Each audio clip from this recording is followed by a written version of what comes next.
The job market is so much worse than we thought. So the Bureau of Labor Statistics published this week some updated numbers for job openings and available jobs, or for dates between March 2024 and March 2025. And their revisions to the data show that there are 911,000 less jobs than were originally estimated. Most job seekers already know that the job market has been very difficult to navigate, and people have been on unemployment way longer than they've had to in previous years. It's taking people hundreds of applications just to get any callbacks from jobs, land one interview. There's the advice out there is like, keep revising your resume, keep applying in jobs, which, aren't wrong, but you're not crazy in thinking that this job market is terrible. They already revised some job numbers that they posted for June and July, showing that there's actually been net job loss. Number of people on unemployment exceeds the amount of jobs available right now in the job market. To address this, the Federal Reserve dropped the interest rate by 0.25% in order to help stir up the market and potentially create new jobs. But the fear there is that they're also worried about inflation continuing to rise.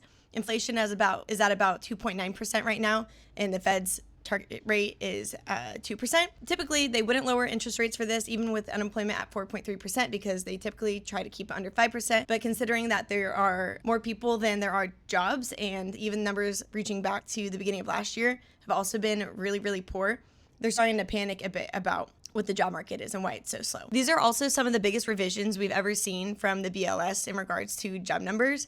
And so there's a lot of concern right now about why the data was so wrong, and also what the actual health of the economy is, considering things kind of look good if you look at the stock market, but people are struggling out here. So a lot of concern around that. So we'll see what the Federal Reserve does going forward. I provide a more thorough breakdown in my newsletter, which every month I post a monthly workplace roundup where I talk about workplace trends like this, workforce trends, and how that affects job seekers and navigating your career. If you're interested in reading the full thing, you can find it in the link in my bio by subscribing to my Substack, or you can just go take a look. But yeah, there are over 900,000 less jobs than were originally estimated.